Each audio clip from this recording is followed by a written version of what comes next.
안녕하세요. 네.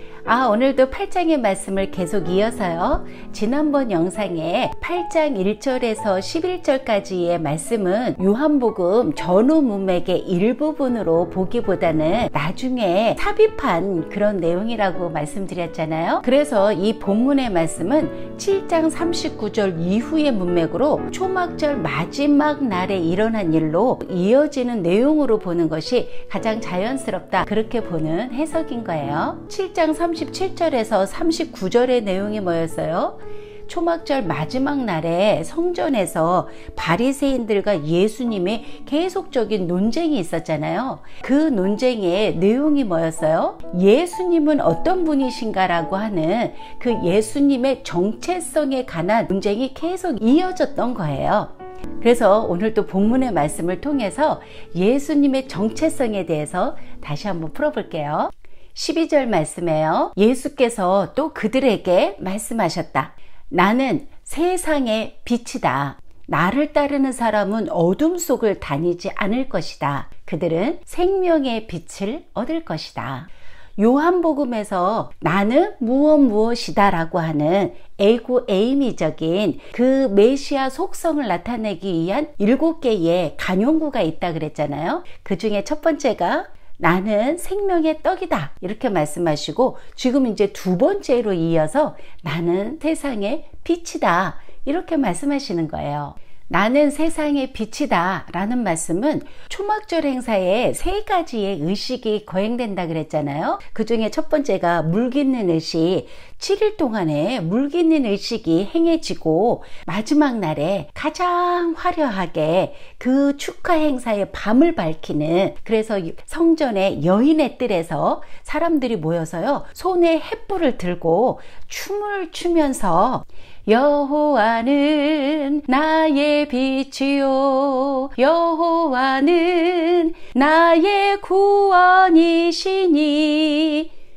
이러면서 찬양을 밤새도록 부르는 거예요. 이런 의식의 근거는요, 구약 이사야에서 하나님께서 이 세상의 빛을 비추는 여호와의 종 이스라엘의 메시아를 보낼 것이다 라고 하는 것을 믿고 있었기 때문인 거예요. 하나님의 진리와 정의와 구원을 가져올 기름 부음을 받은 사람을 기다리는 그런 의식이었던 거죠. 그래서 이 불빛이 온 예루살렘을 밝히는 거였어요. 7장 39절의 말씀에 그 배에서 생수의 강이 흘러나오리라의 그 말씀에 이어서요, 빛이 영속적으로 있게 될 것이다 라고 하는 약속의 말씀이었던 거예요. 그것을 예수님은 하나님의 신적 지식을 온몸에 담아 이 땅에 오셔서 어두운 가운데 있는 온 세상 열방에 자신의 빛을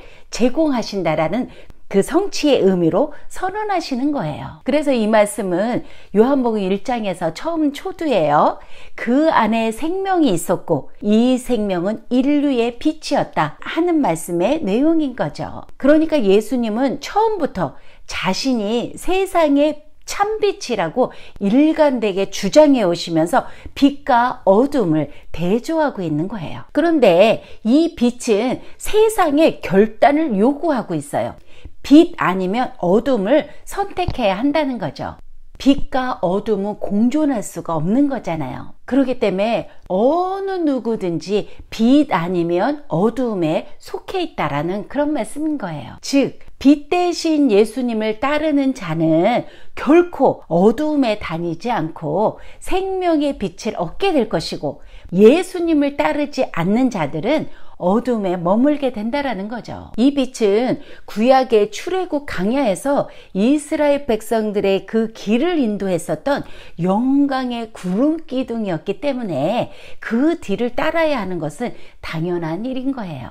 그러니까 이 말씀은 진실한 제자도의 삶이라는 것은 빛 안에 살아가는 삶이다 라는 것을 신실한 제자들에게 주는 약속의 말씀인 거예요. 13절 말씀에요. 바리새인들이 말했다. 당신은 자기 자신을 위해 증언하고 있어. 당신의 증언은 거짓이오. 지금 바리새인들은 예수님께서 자신을 세상의 빛으로 말씀하신 것에 대해 이것은 스스로 증거하는 것이므로 그 증거가 참되지 않으며 성립되지 않는다고 지금 반박하고 있는 거예요. 모세의 율법은 모든 송사를 확인하기 위해서 2명의 증인을 세웠잖아요. 그러니까 지금 바리새인들은 예수님께 그 모세의 율법을 더 엄격하게 제시하고 있는 거예요. 14절 말씀에요. 예수께서 그들에게 대답하셨다. 설령 내가 나 자신에 대해 증언한다고 하더라도 내 증언은 참되다. 나는 내가 어디에서 와서 어디로 가는지 알기 때문이다. 하지만 너희는 내가 어디에서 왔는지 혹은 어디로 가는지 모른다. 이 말씀은요, 사실 그 5장에서 바리새인들에게 먼저 한 말씀이었잖아요. 내가 다른 증인의 지지 없이 말한다면 거짓말쟁일 수밖에 없지만 내가 말하는 모든 것은 아버지께서 말하라고 알려주신 것들에 대해서 더하거나 뺀 것이 없기에 나는 나 스스로 증언하는 것이 아니다. 이렇게 한번 설명을 했었거든요. 그런데 그들은 그때도 이해하지 못하더니 지금도 이해를 하지 못하고 있는 거예요. 그러면서 그들은 순전히 사법적인 의미에서만 이해를 했기 때문에 어떤 증언의 신빙성과 관련된 법적인 기준을 지금 요구하고 있는 거예요. 그러니까 예수님께서는 그 이해력이 딸리는 그들에게 약간 다른 표현으로 다시 설명하시는 거예요. 내 자신에 대한 나의 증언은 참되다, 진실되다라는 거죠. 내가 어디에서 와서 어디로 가는지 알기 때문이라는 거예요. 예수님께서 성육신하여 하나님으로부터 이 세상에 오셨다가 하나님께 돌아가 영광스러운 자리에 오르실 것이라는 것을 의미하는 말씀인 거죠. 이것은 예수님의 신적인 신분을 말하는 것이며 이러한 신적 신분으로 예수님의 말씀은 그 자체로 참되다라는 거예요. 예수님의 고유한 속성을 강조하고 있는 말씀인 거죠. 반면에 그들은 예수님이 어디에서 왔고 어디로 가는지 알지 못하고 더더군다나 예수님의 참된 증거를 들을 준비가 되어 있지 않기 때문에 예수님의 말이 참되지 않다고 말할 자격조차 없다라는 거예요. 그러시면서 예수님의 증거가 참될 수밖에 없는 또 다른 이유를 제시하고 있는 거예요. 15절 말씀에요. 너희는 한낱 인간적인 기준으로 판단하나, 여기서 판단은 심판의 의미를 포함하고 있는 거예요. 나는 아무도 판단하지 않는다. 이제 앞부분에서 증거라는 그 말 대신에 판단이라고 하는 단어가 사용되고 있는 거예요. 이는 예수님의 증거가 판단, 심판을 필연적으로 초래한다라는 그런 의미인 거예요. 그 대적들은 예수님이 누구인지를 평가함에 있어서 인간적인 기준을 따라 타락한 세계 안에서 세상적인 관점으로 외모로 평가질을 하지만 나는 아무도 판단하지 않는다. 판단 자체를 하지 않는다라는 그런 의미가 아니고요. 육체적이고 피상적인 판단 기준에 의하여서 사람들을 외모로 보고 높게 평가하거나 낮게 평가하는 그런 판단을 하지 않는다라는 거예요. 그 중심을 보신다는 거죠. 육체적이고 세상적인 기준은 대적들의 판단 방식이지 예수님은 정죄의 목적으로 아무도 판단하지 않는 거예요. 차별하시지 않는다라는 거죠. 그러니까 예수님의 증거가 참됨을 부정하는 것은 육체를 따라 외모로 판단하기 때문이라는 거예요. 16절 말씀에요. 하지만 내가 판단하더라도 심판하더라도 내 심판은 참되다. 나는 혼자 있는 것이 아니요 나를 보내신 아버지와 함께 계시기 때문이다. 실제로 인자는 자신의 신분으로 심판할 수 있는 유일무이한 권한을 가지고 계셔요. 그러므로 예수님께서 어떤 사람이나 상황에 대해 평가한다면 그의 판단은 필연적으로 참되다라는 거죠. 그러니까 예수님은 자신의 증거가 참될 수밖에 없는 또 다른 이유는 예수님께서는 홀로 홀로 행하는 것이 아니라 그를 보내신 아버지와 함께하기 때문이다라는 거죠.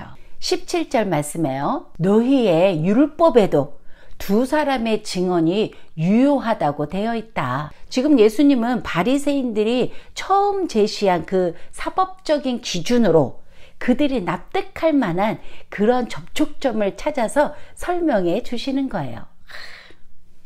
너무 배려심이. 그런데 여기에서 너희의 율법이라는 이런 표현을 했어요. 율법은 이제 예수님이 자기 안에서 성취되었기 때문에 자신이 아버지께로부터의 계시의 새로운 근거라고 주장하시는 거예요. 옛 시대와 새 시대를 대조하는 거죠. 18절 말씀에요. 내가 나 자신에 대해 증언하고 나를 보내신 아버지께서도 나에 대해 증언하신다. 율법에서 두 사람의 증거가 타당하다면 성부와 성자의 증거는 얼마나 더 타당하냐. 율법적으로도 전혀 하자가 없지 않니? 뭐가 문제야? 이러시는 거죠. 19절 말씀에요. 그들이 예수께 말했다. 당신의 아버지가 어디 있어? 이는 이제 육체의 아버지를 말하고 있는 거예요. 예수께서 대답하셨다. 너희는 나도 모르고 내 아버지도 모른다. 너희가 나를 알았다면 내 아버지도 알았을 것이다. 왜냐하면 예수님은 아버지를 계시하시는 분이시잖아요. 예수님을 보면 하나님을 알 수 있는 거죠. 아버지에 대한 지식은 바로 예수님 자신에 대한 지식에 근거하고 있다라는 거예요. 20절 말씀에요. 예수께서는 성전에서 가르치시면서 헌금계 앞에서 이 모든 것을 말씀하셨다. 하지만 아무도 그를 체포하지 않았다. 아직 그의 때가 이르지 않았기 때문이다. 여기서 헌금계 앞이라는 것은요, 그 성전의 여인의 뜰 옆에 있었던 거예요. 그러니까 보관의 장소로 사용되었었던 건데 아주 이 장소는 공개적인 장소였다는 거예요. 그런 공개적인 장소에서 지금 예수님이 말씀을 선포하고 계시는데 아무도 그를 체포하지 않았다라는 거죠. 왜요? 아직 그의 때가 이르지 않았기 때문이라는 거예요. 여기서 그의 때라는 것은 하나님이 정하신 예수님의 죽음과 영광의 때를 말한다 그랬죠. 그러니까 아직 하나님께서 결정하신 때가 오지 않았다, 그런 말씀인 거예요. 오늘은 여기까지 하고요. 다음 주는 저의 개인적인 사정으로 한 주를 쉬도록 하겠습니다. 심오하고 더 깊은 내용을 가지고 다다음 주에 다시 돌아올게요. 건강하시고요. 오늘도 들어주셔서 감사합니다.